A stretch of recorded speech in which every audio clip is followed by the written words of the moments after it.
you've done so many things. Have you ever like turned down a part where you're like, I regret that? You know, like I've talked to people that are like, they've turned down some part that then went on to be like so big or so huge. Or were you ever in the mix for a part? Like I've talked to actresses that were almost Julia Roberts and Pretty Woman, or, you know what I mean? Do you have any stories where we're like, that could have been Fran Drescher?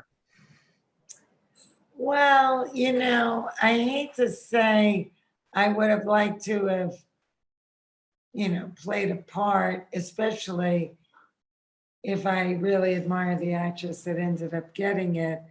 But back in the day, like when I was 21, I got a part in French Postcards, and it was a teenage movie about a bunch of kids that went to Paris for like on a trip. And I had just married Peter. I didn't love the part that I ended up getting. It wasn't the part that I auditioned for. And I just didn't feel like we had just gotten married. It would have been right for me to leave to go to Europe for an extended period of a few months. But in hindsight, as a kid, I didn't realize that you don't turn down big movies. You just don't do it. And on another time, I there was a movie, I can't remember the name of it, but Rob Reiner asked me to do it. It was a small part on a plane, an obnoxious New York woman.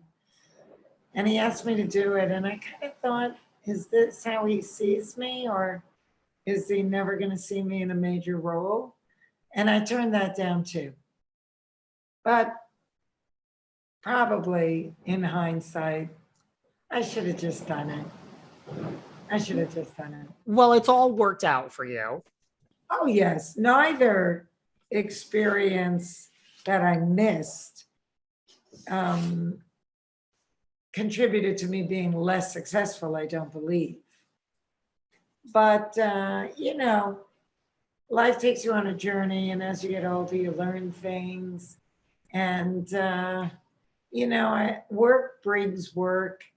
And I eventually learned not to have an ego about the size of the part, or if somebody, wondering, what they think of me, or I think that they thought I was good and I was funny and they wanted me in the part. And that part, whatever part it was, seemed like it was right for me. But because I was very young, I kind of let my insecurities get the better of me. And I thought that they didn't think much of me because neither of the parts were that big.